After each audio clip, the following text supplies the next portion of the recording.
Good morning and welcome to church. And today is day 4,600,855 of the lockdown. I know, we're all tired. And if you weren't tired before, I'm sure you're getting there. But you know who doesn't get tired is the Lord.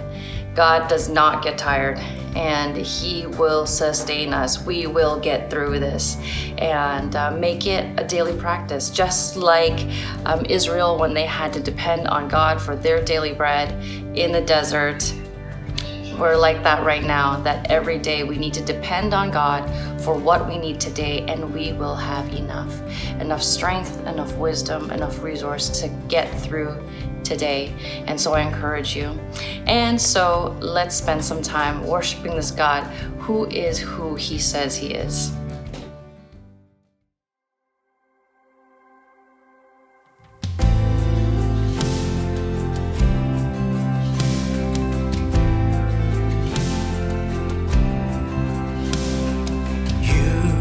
From the sky, leaving heaven's throne. I was meant to die, you wouldn't let me go. The riches of your grace I could not afford. My guilt has been erased, now I'm forever yours. Know what a price you paid, trading the highest place. Lay down your crown for me, how great a king. From death life has begun, a garden from the grave, bursting through the night.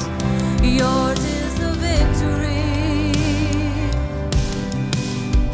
From death life has begun, a garden from the grave, bursting through the night. Yours is a victory.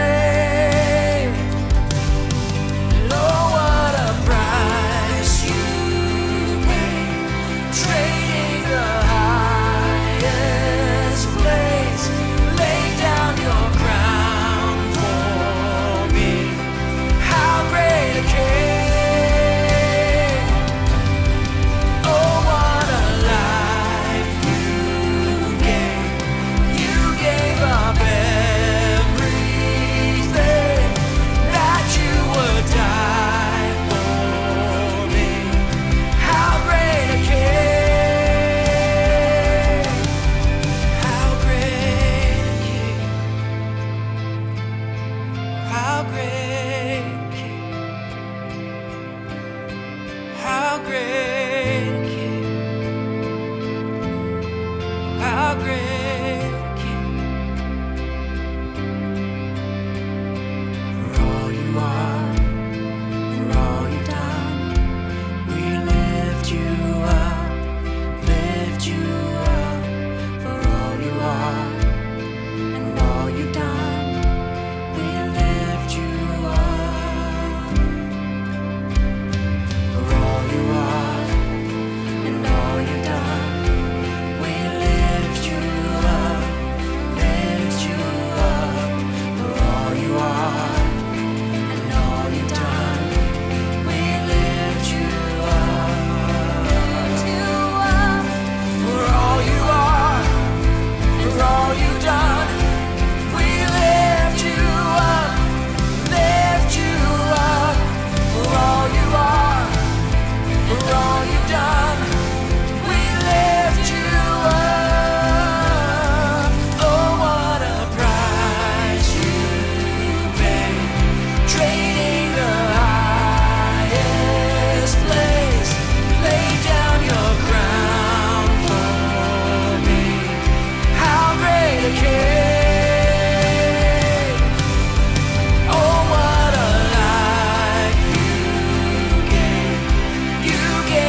lay down your crown for me.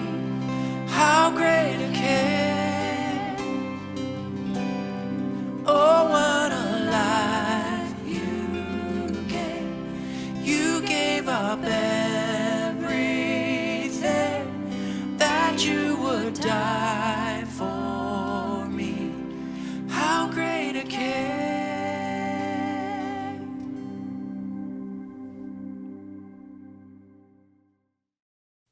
Thank you to our worship team for leading us in glorifying God through song. Just fantastic to be able to do that. You ever feel like what we are in just won't ever stop? Like, just the current situation, it's just not going to end. Have you ever felt that yet? If you haven't yet, it's going to come. But how could lockdown ever be done is a question that I'm often thinking. We're kind of used to it now. Maybe it's just going to keep going forever and ever. I had a situation where I was playing this game called Pac-Man as a youth in my old church, and the game was pretty simple. You got ghosts who are chasing around you in the church, and you're trying to run and dodge and make sure that you find the orbs to win the game and all this different stuff. But the ghosts, when they find you, are going to take you and tape you to stuff. So I would leave and the room that I was in, and all of a sudden I'd have a chair taped to my back, or one friend of mine had a table taped to the back of his back. The kicker with this game, though, was that it was in the dark. It was in the dark. Oftentimes when I was playing the game, I would be hoping for the game to end because it was dark, and I didn't like the dark as a kid. I was kind of scared. I liked the game because it was so fun, but I had a hard time seeing that the end of the game was going to come. And you see, when it did, I was really excited because I thought, okay, it's over. This last part, hoping the game would end, I know is how we feel about lockdown. Sometimes it's long, tiring, and it leads to burnout for a lot of us. Here we are in the month of February. We're almost a year into lockdown. We're almost 300 plus days. Thinking about that, there's just a weight that comes with how long we've been in lockdown. It's kind of a type of shock for me, too. It's like, how did this happen? It's crazy because this is church for us now. This is church service. It just feels normal. It has been fantastic to be able to have service in this way. But it's just funny to me how it feels normal now. I'm thinking, Sunday morning, I'm going to pop over my laptop and jump on the service. I noticed that when I don't know how to feel about the lockdowns and everything that's going on, there are certain things that just resonate with me in a way that I could never come up with myself.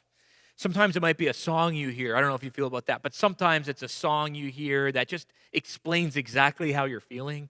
For me, it's movies, and for a lot of people I know at TOB that really love movies, I'm thinking there's movies that are resonating with us during this time that words can't really do justice to.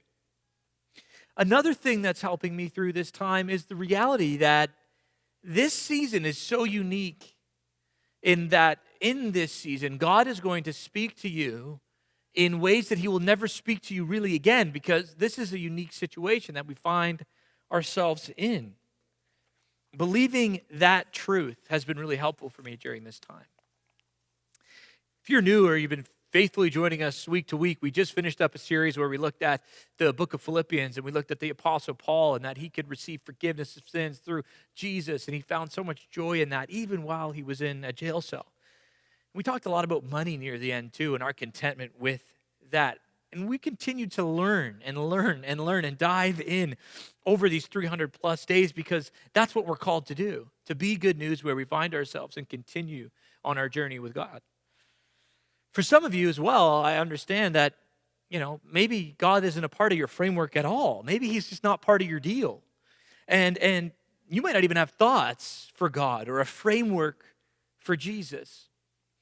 And if that's you, I just want to say we're going to be looking really closely at our path and our relation to God and Jesus himself. And so hang on, because that's where we're going. Now, at times for me as well this year, it's been really helpful to examine where I am in my relationship with God, where I am in my journey, the current path I'm on, the road I am walking, and picturing for myself what God might be saying because I'm on that path.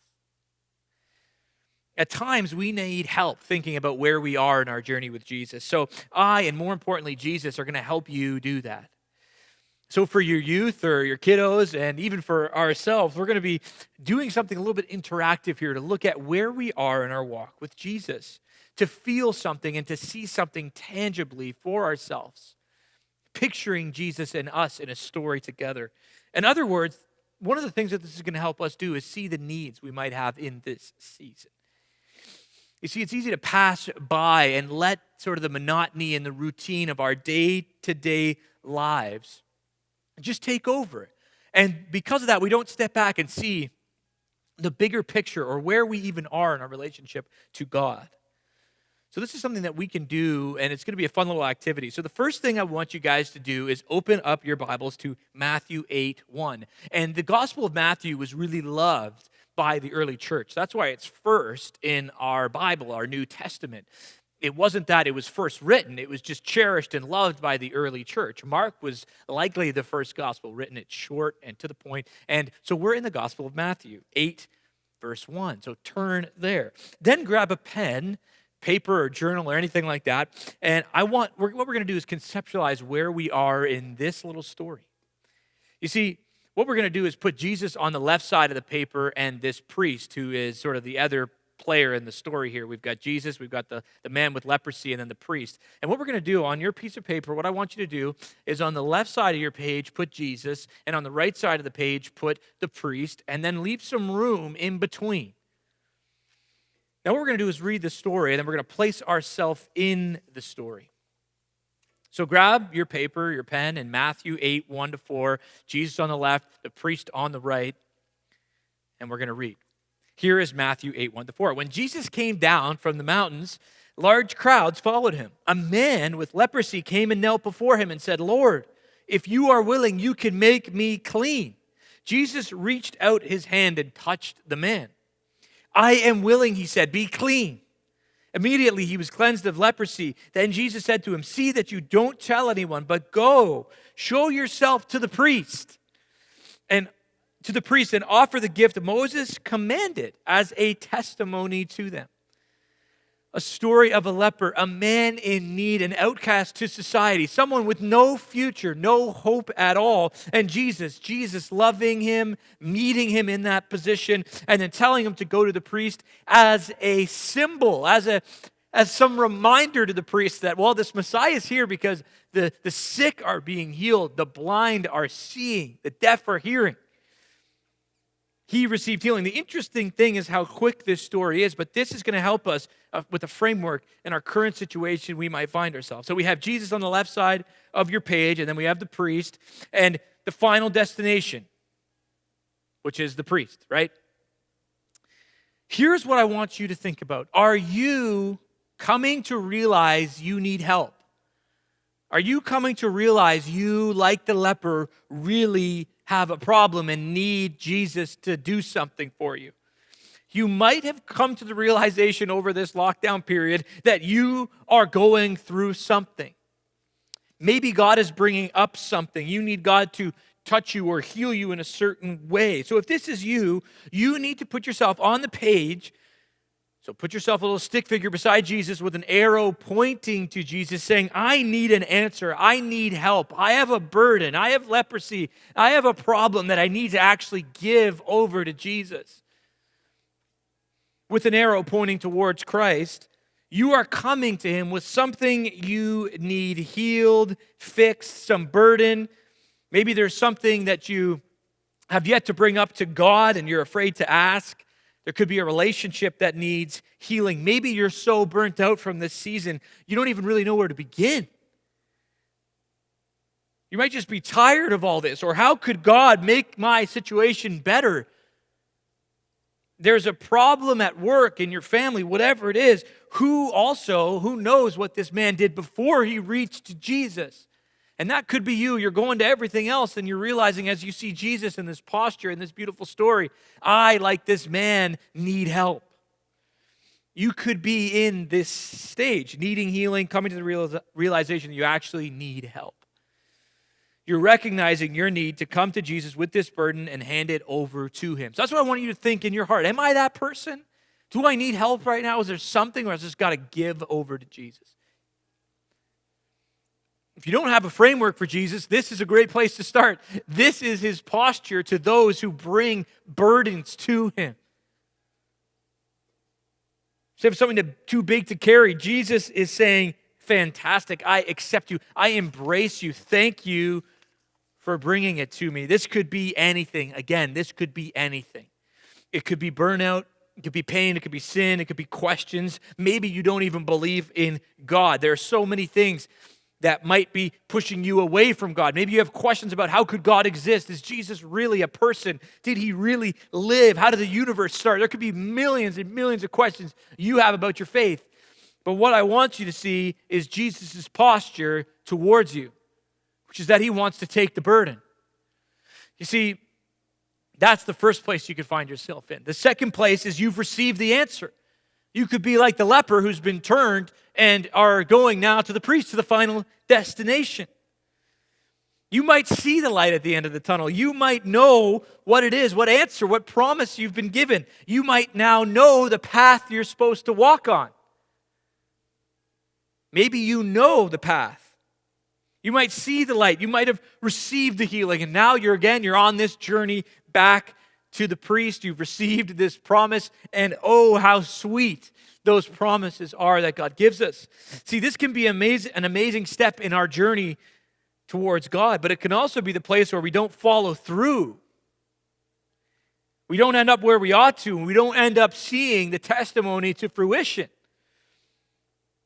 So you could write on your page, you're going towards the final destination, or maybe you put yourself there on the right side and you're pointing to the priest saying you've got your answer to the final destination. So here's the reality. I want you to not give up, to cherish that answer, to keep walking forward towards Jesus. Please keep going. I know for me, I'm getting married here in May, and I want it to be somewhat normal. I don't know what it's going to be, and I've had many moments of being confused and wondering what's going on, and is this going to work? And God said to me, Blair, I got something for you this season. Just hold on to me. Just hold on to me. I've got something for you in this season. Just hold on to the fact that that's the truth, that I've got something to teach you right now. Don't be so fixed and so worried about what's going to happen down the road. But it's just an amazing realization that he's giving to me, and I'm holding on to it. I'm saying, okay, God, you've given me this peace in my heart, this assurance that it's going to be okay, that you love me and that you're holding on to me, and that in this season you have something to actually teach me. Help me see it. Help me get it. I don't want to look to the other path. I want to look to this path. We don't know about whether this guy gets to the priest or not, to share the testimony of the path that he's walked. And so this could be you. God has given you promises. God has given you the path. And the only thing left to do is walk it out. But sometimes the road over there seems easier to switch over to. As I said before, the promise might be coming, but you might not want to wait.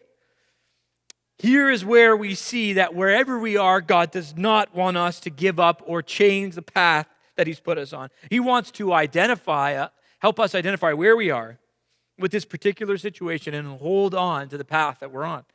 So this exercise, I just want you to think, are you the one, do you need to go before Jesus and give him something? Is there something you've just got to give over? Like you just know. Or are you now on the way to the priest?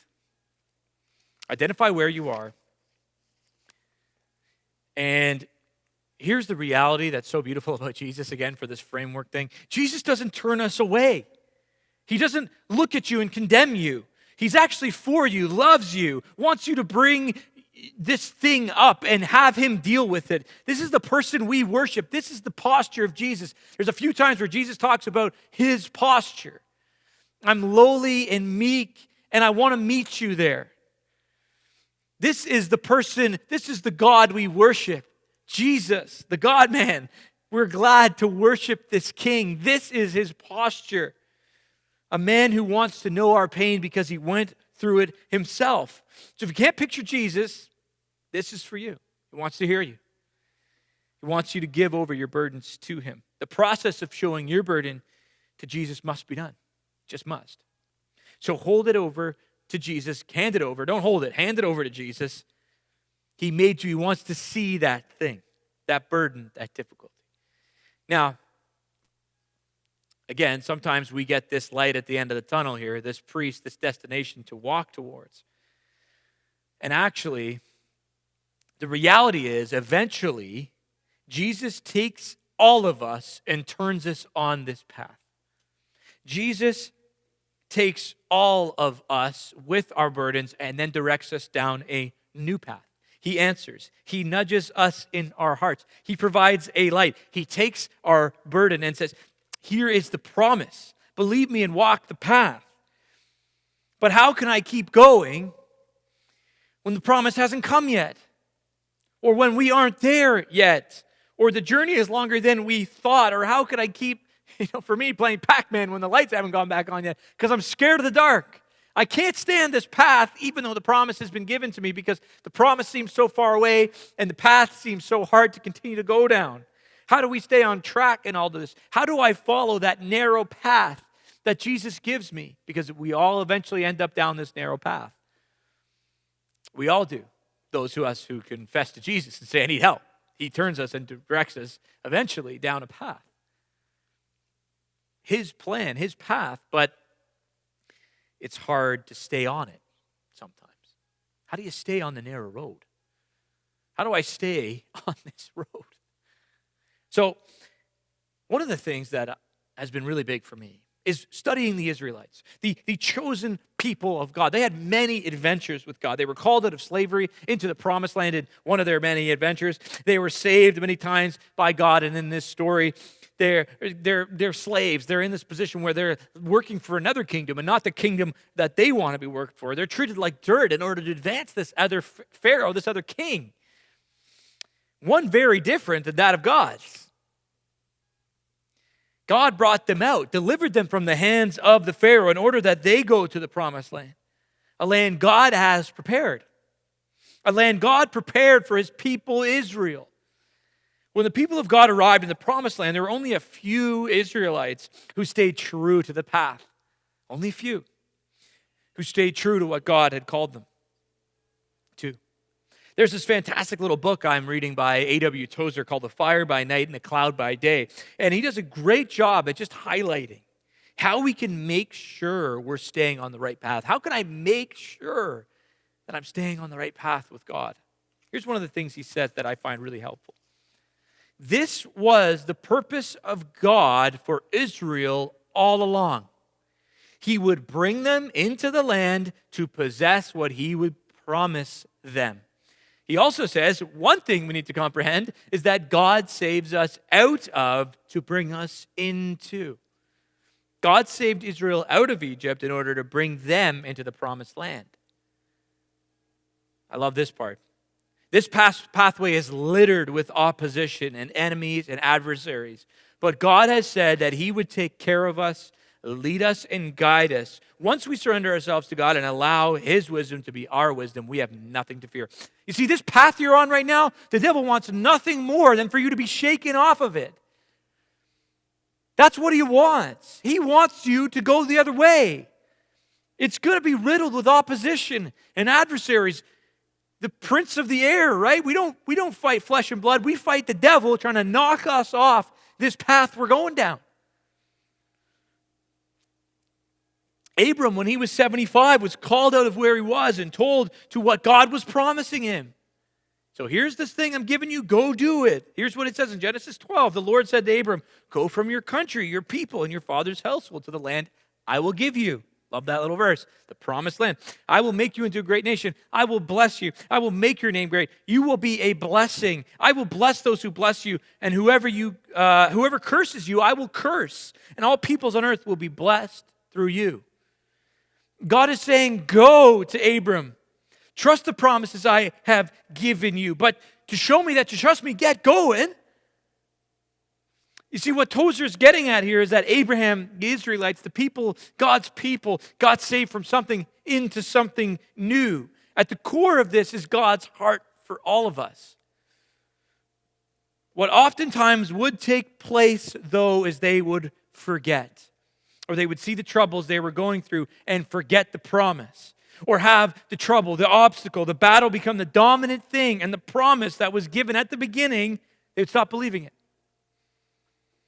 If this is true, this path you're on, if you're experiencing any feeling of not wanting to go down this path, you're in good company. You're probably where you should be. It's littered with opposition, the path that God has for us. It's going to be absolutely filled with bouncing off rocks and hitting things and screwing up and feeling like it's not coming to the end. But do you cherish that plan, that path that God has for you? Do you cherish it more than anything else? If you do, and I want you to, because I know it's going to keep you on it, cherish the path you're on. Know you're in good company. Know that all these other Israelites dealt with these kind of things. If you are being bumped from the path that God wants you to walk on, you are in good company. That's the reality, is when we are on the narrow path, it's going to feel really hard to stay on it. God's promise, His plan for your life is actually better for you than you can ever think or imagine. And it's also true that He can't lie. So if you're ever thinking that promise that He's given you, it's somehow out of sight and out of mind, He can't lie about those things that He's given us, the path that He's told us to go on. It's the path He wants us on. But you see, when we're in the haze, it's really easy to get knocked off. But being knocked or hit doesn't mean or nullify the promise. It's going to be filled with challenges and pain along the way. You see, one of the things that I'm learning from reading the Old Testament is these men who come in covenant with God, logically, I just think their life gets a lot easier. Their life actually gets more challenging after they come into covenant with God. It's like, how in the world? That doesn't make sense to me. God actually says, here's this plan I have for you. It's going to be to go in the world to make other people know me through you. And as you go, there are going to be some crazy situations that you're going to deal with. I'm just blown away by that reality. When you're on this path, it's going to feel like you are getting knocked and can't even see the promise. Just like the Israelites. That is the story of the Israelites. That's the story of your life. You are on a path. It's hard to stay on because it's hard to see the promise when you're getting smacked from every direction. But God does not want you to stop walking to the promise. Don't stop walking. I was in the shower a few weeks ago, and don't worry, I've been in the shower since then too, but in this particular moment, I woke up and I said, okay, I got to do a couple things here. I'm waiting on God. There's a promise that I am waiting for, and I knew it was coming that day. You ever just get that feeling in your heart? You say, here it is. Here's the answer that's coming. I knew it was going to come that day, so I woke up and I thought I'm receiving an answer today. I got up, I did my thing, I got some coffee going, and I jumped in the shower. Now, in the shower, I settled this matter. God, I trust you. Here's what I said. You better be right about that promise. You better be right about the sense you're giving me. You've been really crystal clear about the promise for this situation. You better tell the truth here. See, I heard this voice, and I could clearly hear this nudge, this thing in my heart pulling me down this path. Again, I woke up that morning thinking it was coming. And rather than disobeying it, or half believing it, because I've been reading a ton about Abraham and how he kind of half believed the promise of his kids being multiplied and ended up kind of cheating God out of his side of the deal there. It works out in the end, but he takes matters into his own hands. And I learned from that, I'm not going to half and half this promise you've given me, God. And again, it didn't have anything to do with my son because I don't have a son. But I just thought I'm going to wholeheartedly believe this thing. So don't let me down, I said. I believe you because you can't lie. I trust your voice in my life. And Here's the reality. The promise he makes, you can guarantee that the promises God makes are going to take place. That is just God's way. The promised land, that thing that he's giving you, the promise, this healing, you're now on the way to the priest. He isn't just going to pull the comforter out from you or pull the rug out from you on your way. But you see, for me, the road getting to this moment where the promise was coming was littered with battles, was littered with actually forgetting it and putting it away and saying, no, it's not true. And how could it be? Because things had gotten foggy and I'd been getting hit with this fact that it could be a lie. Maybe I wasn't hearing correctly. Maybe I wasn't hearing God correctly. You see, God had given me the promise. He had picked me up by my shoulders, spun me around, and put me on that path to the priest. But I had a really hard time walking with it all the way. But you see, God says, have faith. That's what he says. Have faith. Believe me and then walk it out. So I had to have faith and say yes. I stood in the shower. I looked at the roof. Right, I looked up, I guess, where I think God was going to be. I said, fine, you just better be right. You better hold your side of the bargain here, because I'm holding mine. I'm holding mine. I'm trying. I'm holding mine. It's kind of mad. I said, hey, you handle it. And that might be what you need to do right now. Accept the promised place. Say it's better than you could ever think, and just lean into it. That act of obedience is so needed, but it comes from that continual process of believing the promise along the path. God understands your situation better than you could ever understand it, church. He does. So I'm asking for him to speak to you about your promise, about your path. See, God answered me that afternoon, boom, right on my plate. It's been something on my heart for a long time. And I felt the weight of it that morning. I just said this entire time, God, you better not trick me. And I came to the realization that he can't, because he got better plans than I do, and he doesn't lie. He doesn't lie about the things he promises. I recognize some of you have had something placed on your heart, a struggle, a burden that you constantly are giving over, and the path is hard to walk. I just want to say, please keep going. Please keep going. Because again, the path is going to be filled with opposition. And it's actually probably an indication that you're on the right path. It's not going to be easy. You and I both know that. I also believe that telling God of the pain we're going through on our path that we've been put on in life is actually a beautiful thing. If you're burnt out, if you're feeling like this road is too hard, telling him, like I did in the shower there, is a huge part and okay to do. See, many of us feel guilty for this kind of thing. Talk to a lot of people say, I feel guilty for this, the way I feel about this situation. Obviously, there's a right or wrong in there, but I think telling God how you feel is actually really, really good. See, this path that we're on, it's not going to be painless, and I think sometimes we think it is. And sometimes I think we get caught there. And here's the one thing I want to say about how you feel. I want you, with me, to turn to the Psalms. And in the Psalms, I want you to find the amazing truth of letting God know exactly how you feel about being put on this path. Psalms 13 is a fantastic psalm that I like to read because it's talking to me a little bit about where God is sometimes. Here's what David says. How long, Lord? How long? Like, just feel that. How long am I to walk on this path without, right? Will you forget me forever is his next thought. I mean, how long will you hide your face from me? How long must I wrestle with my thoughts and day after day have sorrow in my heart? How long will my enemy triumph over me? How long will he win over me is what he's saying. Look on me and answer. Lord, my God, give light to my eyes or I will sleep in death. And my enemy will say, I have overcome him, and my foes will rejoice when I fall. But I trust in your unfailing love. My heart rejoices in your salvation. I will sing the Lord's praise, for he has been good to me. See, that sounds to me like it's been tough. It's been hard. You can feel this. Where are you as I walk? I'm walking here, but I don't even see you. It actually sounds like the psalmist David has concluded that he's losing. It's not a winning battle. Doesn't look like it. And he's admitting that. I'm not winning. Tell this to God as you're walking down the path that he set you on. Eventually, we all get on this path.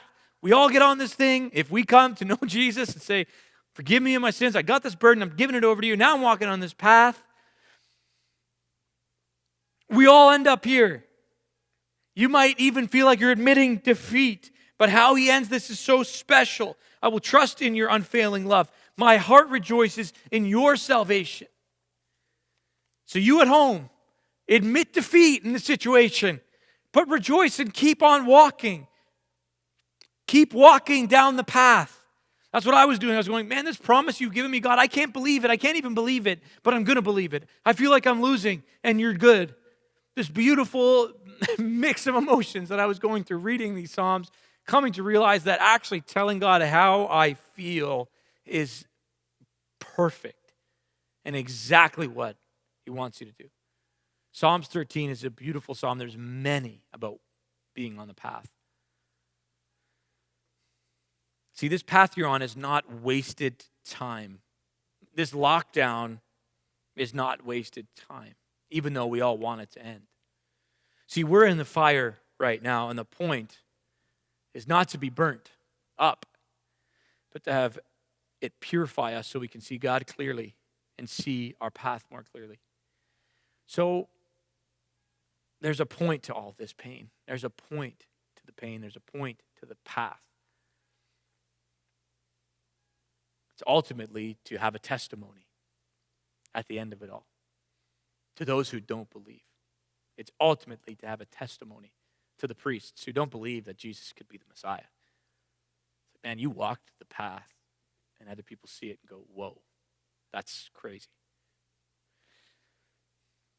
Here's what I want you to think about, okay? God takes our burdens. These are our final thoughts here. God takes our burdens, and eventually he puts us on a path to a priest, to have a testimony, to the promised land. That's his posture to you. Give me your burden. See, when you're walking, expect adversaries. Expect them. Expect to feel like you can't even see the path anymore. Expect to see that you can't even see the promise anymore. Expect to get burnt out. Expect to be at your end and sing the psalms that just resonate. Tell God. Remember his character along the way. Remember his promise along the way. And at the end here, let God know exactly how you feel on the path you're on right now. Let God know exactly how you feel. And I would do it by reading the Psalms, because David's saying, okay, here's all my situations I've been through. Read through those Psalms. See, if you've never met Jesus ever before today, this is his posture to you. Lowly, meek, and caring for your burden. He really wants you to give it over to him. He died for you. He's given all of us who know him a clean slate. He said, my perfection that I lived here on earth is actually now yours. And you could never earn it. It's something I've given to you. Because he loved us so. That's his message to you. And eventually he's going to turn you. He's going to walk you, and he's going to say, hey, this is your path. Walk it and don't leave it. Stay on the narrow road, because there's a testimony at the end that all the people in your life or sphere need to see. But don't expect the path that you're on to just be easier now that you know God. It will be riddled with opposition. We're learning that the opposition to the path I'm on is an indication that I'm following God. Now, stay on the narrow road. Stay following Jesus. Let's pray together. God, thank you so much for your posture to us, that it's about healing us and taking our sickness, maybe our sin, our problems, our issues, our leprosy, our whatever, and saying, hand it over. Hand it over. And then, Jesus, you do this fantastic thing and you say, get on the path which I've given to you. You say, get going. You say the whole history of your tradition has been to take people out of a place and bring them to a promised land, a promise and a path. And like the Israelites, we know it's going to be full of opposition. It is going to be full of pain. The devil doesn't want us to walk this path. The devil doesn't want us to walk true. But you are telling us to just keep going. I know we can barely see the end, but it's coming. And for those people who have had a promise that's been given to them for years and years and nothing's happened to it, I pray that they would resonate with a Joseph who waited years and years and years to be elevated to the top finally. May they resonate with the people who have been in the Bible waiting on things to happen. Moses, waiting for the promised land. They would see that there are characters that resonate and understand that there is pain in life that's so hard to get, but they get it. Let this serve as an encouragement for us to keep walking on the narrow road. Lord, be with us and give us strength to keep going. We pray all these things in your name. Amen.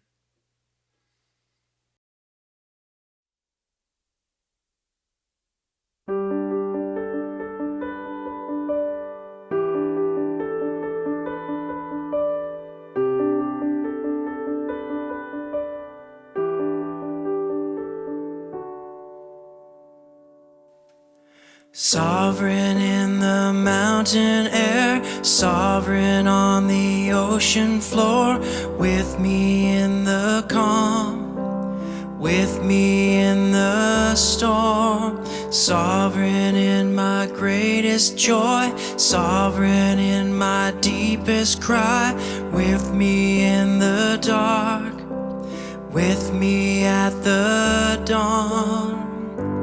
In your everlasting arms, all the pieces of my life, from beginning to the end, I will trust you. In your never failing love, you work everything for good. God, whatever comes my way, I will trust you. Sovereign in the mountain air, sovereign on the ocean floor, with me in the calm, with me in the storm, sovereign in my greatest joy, sovereign in my deepest cry, with me in the dark, with me at the dawn. In your everlasting arms, all the pieces of my life, from beginning to the end, I will trust you. In your never failing love, you work everything for good. God, whatever comes my way, I will trust you. All my hopes, all I need, held in your hands. All my life, all of me, held in your hands. All my fears, all my dreams, held in your hands.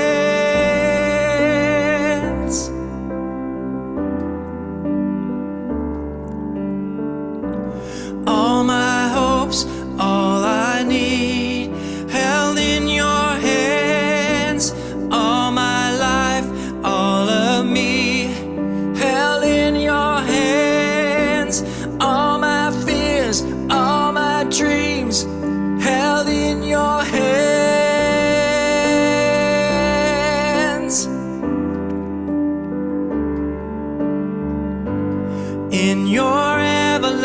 everlasting arms, all the pieces of my life, from beginning to the end. I will trust you in your never failing love.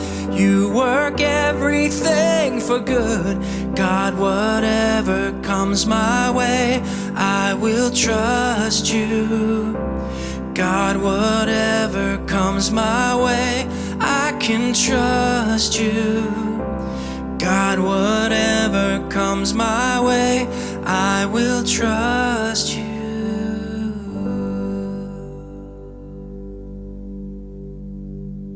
Well, thank you for joining us this morning, church, for our service here. Just want to leave you with that thought, to walk the path that God has given you. I hope my words and Jesus' words here and the words in the Old Testament can serve as encouragement to keep going. When you feel like you've reached your end, pray the Psalms out to God. It's great, again, to be with you here, and we hope to see you next week, next Sunday.